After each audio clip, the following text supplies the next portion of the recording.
also follow at home. So I do follow-up calls to them after they are discharged from the hospital, and they can continue to call me and I can continue to call them when there's a need.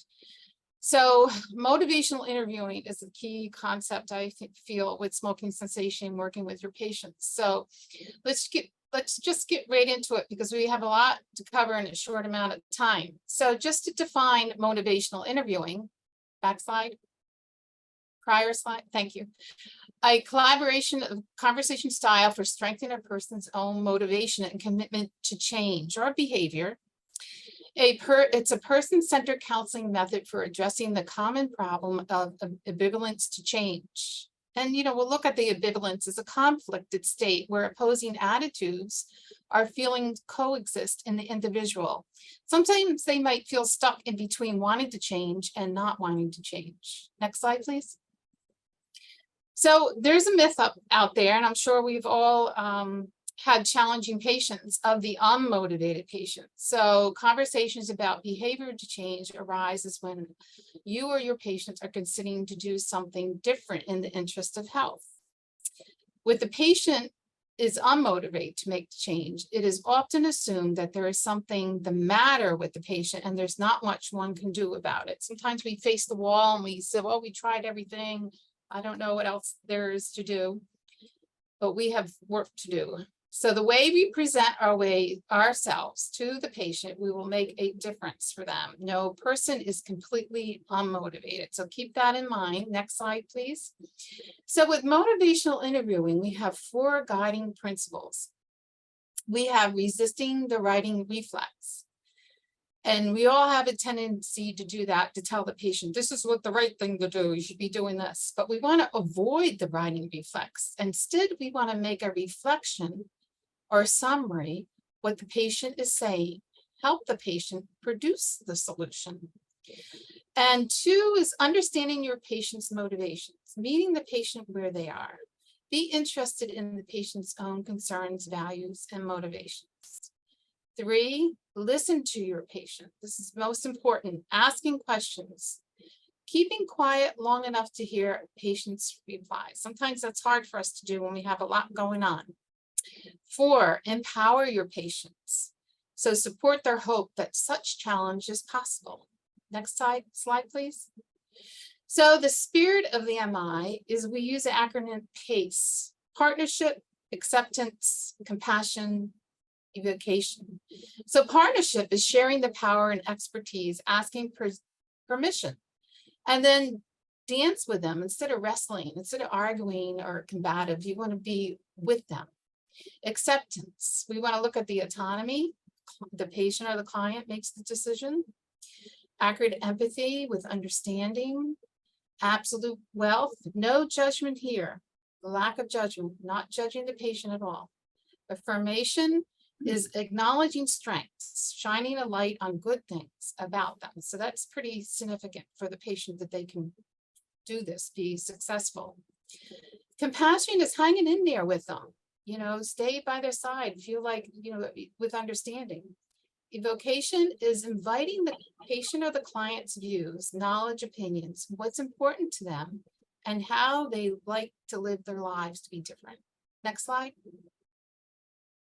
ORS is another acronym. So you have different things. And I know this is probably a review for everyone, but it's a nice review to remember these things as we work with our patients. So open-ended questions. Questions are invitations of choice, reflection. Invites people to choose the focus of conversation based on what is important to them. Provides a doorway to better understand a person's internal frame of reference. Affirmations, this is an important one. Statements that shine a light on what is good about a person. They recognize and acknowledge a person's natural talents, personal virtues and strengths, knowledge, and skills. They also reduce the defensiveness, which builds confidence. Statements of affirmations must be genuine and speak what is true. It's different than a praise. When forming affirmations, you want to avoid with a I. Instead, you want to use you. Reflecting listening is very important. The skill of reflecting listening is the one to learn first. It is the basic of all 4 processes of motivational interviewing. It takes practice to be skillful, giving a person your full attention and in the moment. And summarization is the feedback and communication reflections, so you know you're on the same page with the person and with understanding. Next slide, please. So open-ended questions, let's look at some of those. How interested are you in quitting smoking? Tell me more. What are the 3 best reasons to quit? And how would you like things to be different? And if you were to change, what would be your reason and what would that look like? And what do you think you'll do next? These are great questions. Next slide, please. Affirmation questions. Even though it didn't turn out as you hoped, you made a tremendous effort. You are a very courageous person. You show a lot of patience in the way you handle the situation. I noticed that you are working hard at quitting. Thank you for taking the time to talk with me today. Notice the yous instead of the I's. Next slide, please. So reflecting back to listening, it helps you gather information, important information that you might otherwise miss. So you really have to listen, be silent. Take a pause and breathe with no immediate agenda other than to understand what the patient wishes to say. Silence your inner chatter and capture change talk. So what is change talk? Let's take a look. Next slide. Summarizations. So little captures of what that would be. Let me see if I understand what you told me so far. Okay, this is what I've heard so far. Follow up with, okay, how did I do? What have I missed? Anything you want to correct or add? Next slide, please. So here we go with change talk. This is what you have to use your reflecting listening from the patient. It's a specific type of language that follows a patient's movement towards change. So you want to really listen to what the patient's saying. The aim is to elicit the patient's reasons for change towards a specific goal and relationship. So we use the acronym DARN.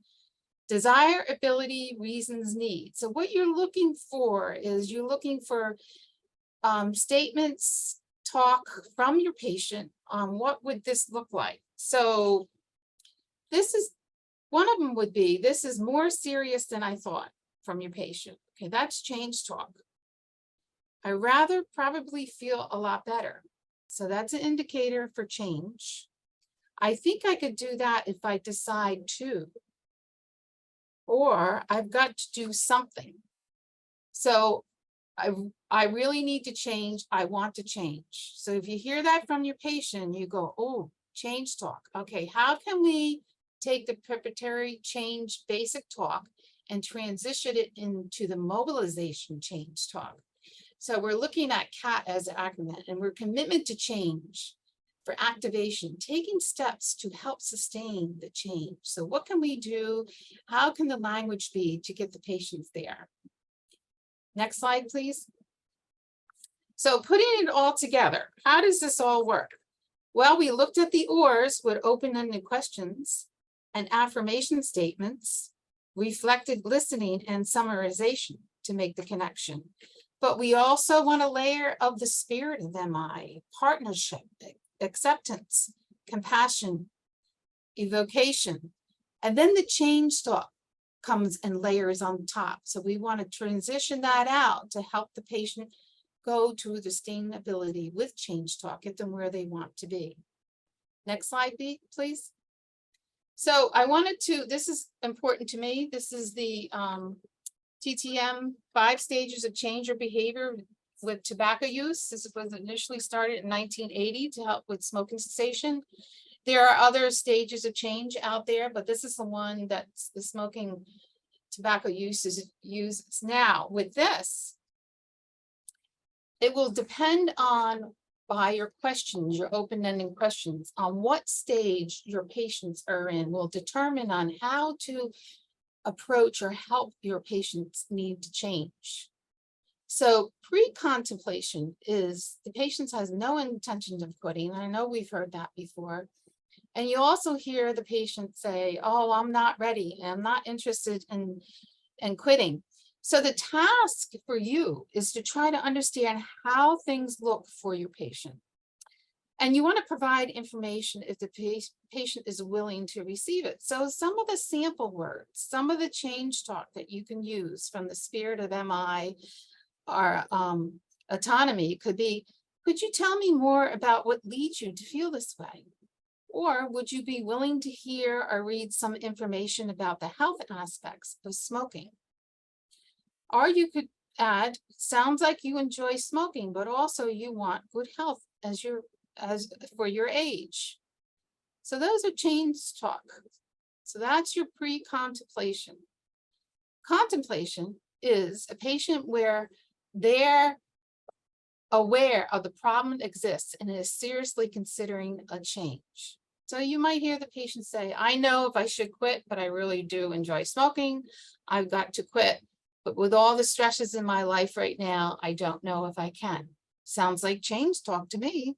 So that's a good opportunity. So your task would be ask patients to identify the pros and the cons of quitting. Build confidence in changing without rushing the patient. And some of the statements that you could use would be, let's look some more on the things that you like about smoking and the things you don't like. You have a lot of strengths. When the time is right for you, I'm here for you. So that's affirmation. So now we transition to step 3. And that's when you have the patient's preparation ready to take action within the next 30 days of behavior.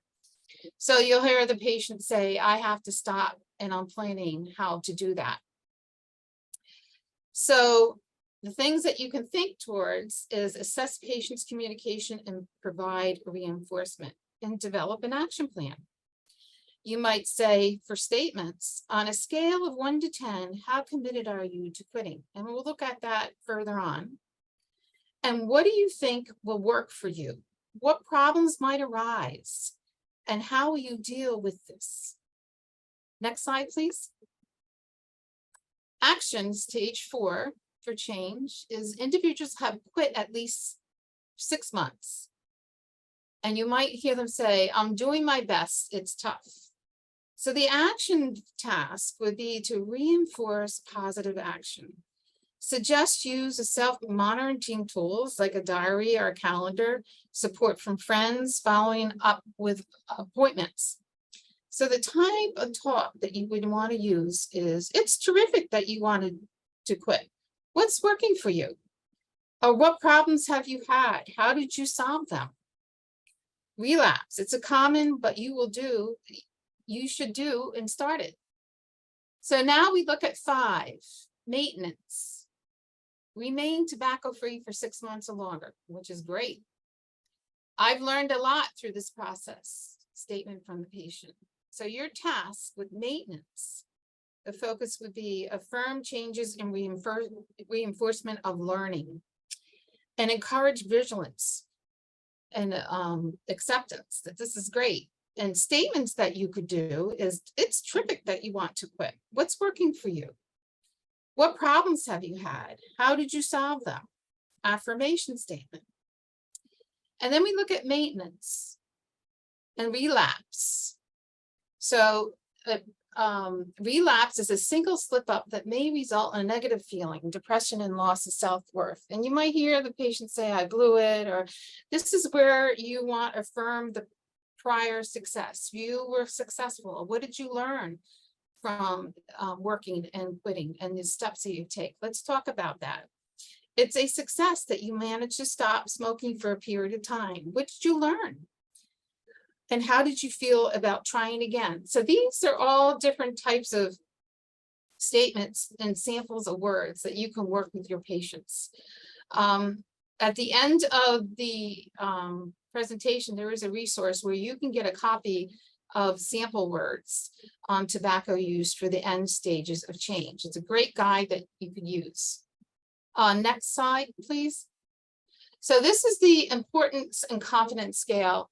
And this I use a lot with my patients because it really opens the opportunity where they're coming from, where their journey is at this moment with the smoking cessation. It kind of opens also the door of things that are going on at home, you know, environmental, family members, support systems at home.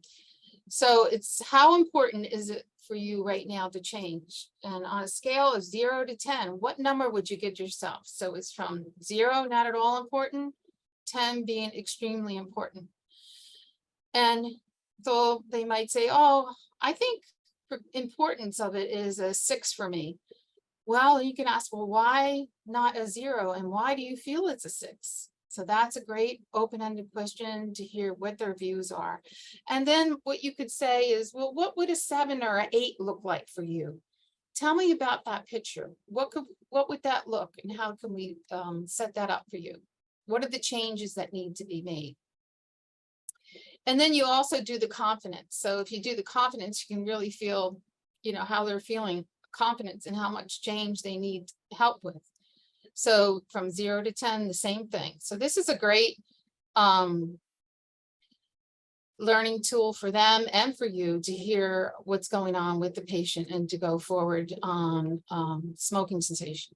Next slide, please. So with everything that we went through with motivational interviewing, we now are looking at the smoking cessation 5 A's tobacco intervention, which I use as a guideline. So we go for the ask about tobacco use. So here we go with the asking the permission. So with me, I have a very soft touch with my patients because I'm walking in or calling them on the phone and talking to them about COPD. So I'm lucky enough that I can say, well, what do you think is the #1 cause of COPD? So now that's coming from the patient. I'm not walking in there and telling them, do you smoke? You shouldn't be smoking. You know, it's coming from them. I'm asking them permission. And then I'm asking, what are the good things? What are the bad things? So you open the dialogue that way. And then it will depend on with your conversation, what stage of change they're in. And then you can take the next steps going forward. 2 is advise to quit. So you want to urge all tobacco users to quit. Benefits of quitting, concerns about continuing to smoke. And you can use those open-ended questions. What are the good things? What are the bad things? And then assessing readiness to quit. You know, determine motivation, confidence, and readiness to make the quit attempt, which we all saw in the different stages in the motivational interviewing. So assist tobacco users in quitting. So you want to review past quitting experiences, medications along with barriers. You want to set a quit date. If ready, enlist social support, ask them about what's going on at home. Sometimes I have patients that say, oh, my husband smokes and I smoke. We're going to do it together as a team. So we said, well, let's talk about that. Let's see what we can do. What are the things that you would want to do? And then there's also some exercises that you can help with the patient to recognize the behavior, the hate for smoking. There's something called a pack wraps. It's obtaining the baseline of your smoking behavior. So I actually send it to them. It's a strips of paper that you put together, and it has what time you wrap it around your cigarettes with a rubber band, and you grab the pack of cigarettes and you actually unwrap the paper. You put down the date, the time, how they're feeling, are they bored, every time they have a cigarette. And so then after they do so many for a couple weeks, they call me and we review the behavior. What's the most common behavior you have? Let's say a cup of coffee. So we'll start talking about how can we substitute that cigarette after you have your cup of coffee, or if you're on the telephone. So it's just a tool for assessment to make them realize on their behavior besides the nicotine. So we want to also look at the medical coverage for the NRTs and nicotine replacement therapies and provide other type of educational materials and discuss how you might go about quitting, setting your house up, getting rid of the cigarette trays, family support, you know, that type of thing. Talk about secondhand smoke, third-hand smoke, how it affects the family. So there's a lot of things that you can do in assisting the tobacco users in quitting. And then the fifth one is their arrange referrals and follow-ups. You can refer them to QuitWorks Rhode Island. There's all kinds of resources. I'm part of the Rhode Island Smoke Free, so we have all kinds of resources for everyone. So counseling, smoking cessation counseling on the phone is very successful, but it's not for everybody. So I introduce apps on the phone, or if they can, you know, want to just to, there's even nicotine anonymous groups, Fit to Work, tobacco, there's other tobacco cessations sessions of Rhode Island around. So it all depends on where that patient is and in their journey. Maybe they have tried all those things before, and where do you go next? Next slide, please. So just to summarize this, because I could go on, but we're going to summarize it. Understanding and integrating the motivational interviewing principles will enhance the health connection and improve the quality of life for patients of all ages. You can use motivational interviewing for chronic diseases, not just smoking cessation, COPD, all kinds of different disease process. You can even use it on your kids and your family members. So smoking cessation can be very difficult and challenging for our patients. By following the guidelines, the principles, and the spirit of MI, we can collaborate a conversation style for strengthening a patient's own motivation and commitment to change. So the one thing really to focus on is a patient's journey is unique and personal on many levels. How one thinks about something becomes what one believes. So some of my patients going through all the trials and tribulations of COVID and different things, losing their job, not having enough money, food, you know, the cigarette becomes their friend. So it's very important, especially if they're alone, that you make that connection with them and be part of their journey. Next slide, please. So there are different resources that I listed that you can touch into. Even there's a pack rats exercise thing I put on there. There's also a withdrawal symptoms informational sheet, which is great because the patients will say, well, what are the symptoms am I feeling? And how long is that going to last? And what can I do to help relieve? So if they understand what they're feeling and have some relief or understanding how long it's going to be, you know, it makes them, it helps them with the transition of this whole process.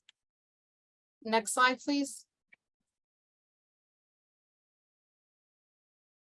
So the question is, what do you find is the biggest barrier when discussing tobacco cessation with your patients or clients?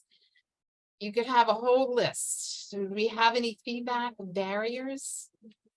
You Anyone? can come off of mute, or you can put it in the chat and we'll shout it out. Just want to hear from you. Or if you have any questions. Yeah, or any additional questions for Angela. These slides will be sent out along with the resources, and the recording will be available also. But in real time, any questions for Angela? The one thing I will say is motivational interviewing. This was just a quick snapshot. You can get deep into the woods with motivational interviewing.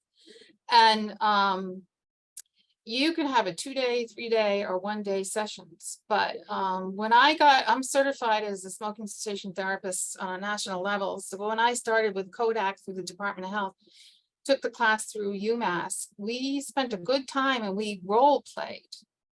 So you really have a great understanding about how to utilize the different types of questions and how to meet the change talk and how to get to the places that you need to transition for your patients. You know, if anything, take one thing out of this short educational webinar on smoking cessation with MI. Just take one thing and apply it to what you're doing for follow-up for your patients. And then go back and review and maybe try something else. It's not something that you're going to learn overnight or do overnight. It's a transition. It's a journey with your patients. And if you So think of, go ahead, Angela. some of the barriers that I are faced with, there's a lot of lack of support from clinical staff, depending if you're in the hospitals, they sometimes don't have the time to talk to you. If they have someone like me, but most of the time they don't. It could be an asthmatic that's smoking. I do follow up with asthmatics. But also the NRTs, nicotine replacement therapy, a lot of the patients don't understand that some of their own insurance will cover it.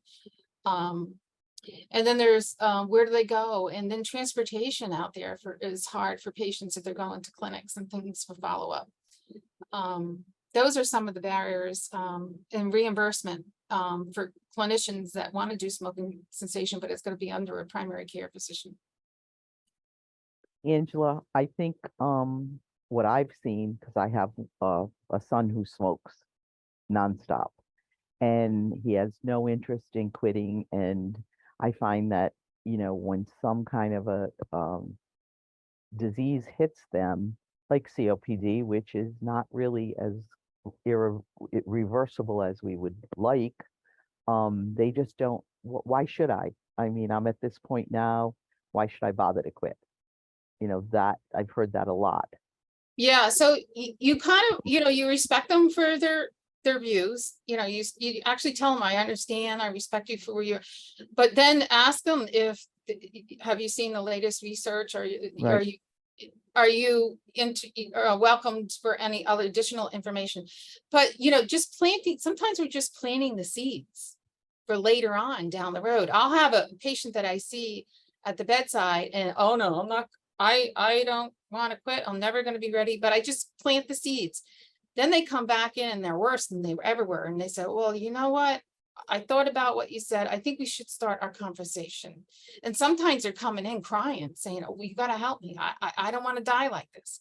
They have grandkids they want to do. So everyone's a little bit different, but if they're at that stage where they don't want to, why should I just, it's okay, because they're not ready. They have to be ready. And you can just plant the seeds along the way in transitions and see where they end. You know, that's the only thing you can do. You don't want to turn them off completely. So did that help a little bit?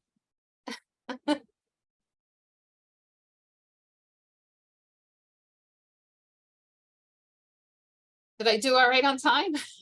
You did You great. did great. You did a lot of compliments in the chat. Awesome material. Can't wait for these slides to be available. One last question for you: is Better Breathers Club going to be in person anytime soon? Yeah, so we had a very active Better Breathers Club. We would meet once a month at the Miriam Hospital, and we were actually the pulmonary rehab people would come up, but they shut me down when COVID came upon us. And so, you know, through the transition of waiting to be open, I send them messages. They said, not yet, not yet. We'll give you the green light. So I think the green light might be coming, since now the National CDC guidelines is telling we don't need masks, you know, even in the hospital, unless you're in isolation. We'll see what happens. I'm hoping, you know, we just had summer break, so if we could have a little bit of an uptick. But there's also rhinovirus, there's metapneumovirus, there's the flu, you know, everything's still out there. So I'm thinking maybe as this transition out through the summer, maybe in the fall, it would be a good time to relook at this, because a lot of the patients are communicating through the American Lung Association with me and my regulars. I have 25 regular patients that are waiting, but you can get on the American Lung Association webinar for Better Breathers, and they have recorded, like we're doing, recorded webs are live where they can go in and listen for education purposes. But stay tuned. I'm sure it's going to happen soon.